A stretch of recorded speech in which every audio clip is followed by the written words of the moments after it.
People often say that jollof rice is a very simple dish, but trust me, it's not as simple as it looks. There is so much pressure to get it right every single time, especially if you're making it for a special occasion as I did here. Now, it was my sister's convocation party today, and I decided to make this mouth-watering, authentic, delicious jollof rice. Without any further ado, let's begin. I started off with frying a properly seasoned chicken, right? I lost the clip where I steamed this chicken. I don't know what happened, but basically, just steam your chicken to the perfect way that you like. Okay, proceed to frying it to the texture that you prefer, right? I don't like it very dry, but anything that works for you is fine. If you prefer it very dry, go ahead and do so. If you like it as I do, go ahead and fry it to the way you like. Here it's fried, right? I will continue until I exhaust the chicken. I want to welcome you to the channel. How are you doing today? If you're new here, welcome. If you're my OG, thank you for stopping by, right? I appreciate you. And if today is the first time you're seeing this channel, kindly subscribe to the channel, right? We have lots of videos that will interest you here. You can head over to the channel to see the videos that we have.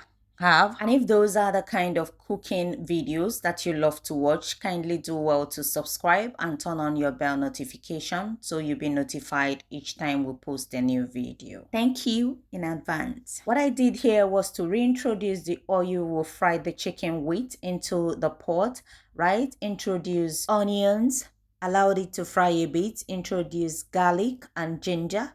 Then I introduce tomato paste. I will then stir together and allow it to fry for some time so the tanginess in the tomato will disappear. This will take about 10 to 15 minutes on a high heat, but you need to stir every single time to avoid the tomato from burning. You can see how I'm stirring profusely, right? That's because I don't want it to burn. So after stirring, I added just 2 bay leaf. I don't like, bay leaf is overpowering. I don't like it that much in my sauce. I will also be adding bay leaf into the rice lid. So after the bay leaf, I introduce the tomato blend. The tomato blend is a mixture of tomato, a little bit, bell peppers, takashi, shombo, pepper, onions, garlic, and ginger.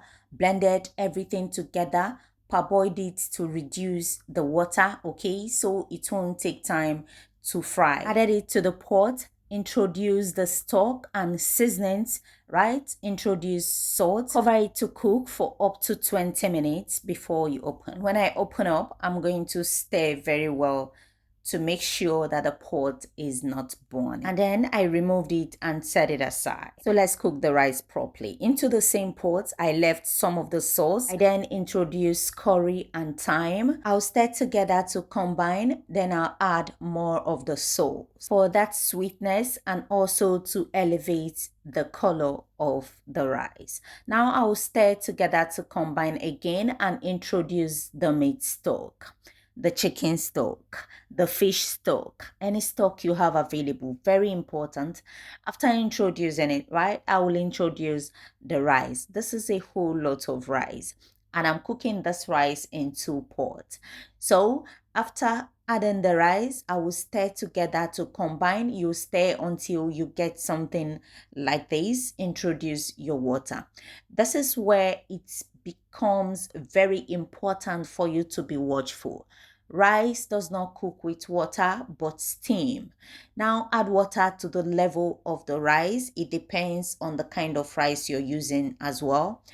Or if you're using basmati rice, you add a little water to cook through. Then introduce your rice, introduce the water, cover and allow it to cook a little bit, but you keep stirring and doing what I call the turnover method, so the ones in the bottom can come up. This is where you have to have patience with rice. Whenever you're cooking rice, I will advise you have patience, right? steam cook your rice. You can cover with foil at this time, okay, with bag, with anything you have that can trap the heat. But my gas steam cook, I'll just turn it over to the steam, cover, and allow it to steam cook until the water is properly dried. Now you know you're making party jollof rice, your pot must surely burn. It has to burn to give you that taste. It has to burn to dry off the water. It just had to burn. Okay, don't worry, you wash the pot later. Keep stirring to make sure that everything is properly combined. There's something I do, okay, it's optional. I sometimes reintroduce the sauce, okay, because I want to intensify the color of the rice. Then I added my cooking margarine. It was just small. I just had to add the remaining one.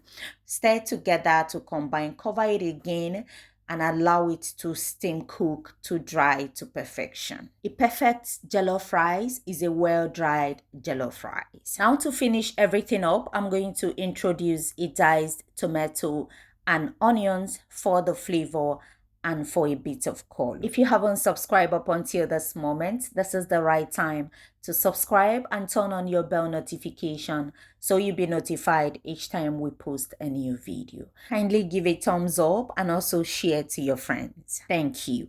After adding the diced tomato and onions, I will cover it up again for 5 minutes to steam cook, and then I will stir together to combine. And the rice is ready. Pair with any protein of choice. We have other videos that might interest you. You can head over to the channel to see them. Thank you for watching. Till I see you in my next video. Do have a pleasant day. Bye-bye.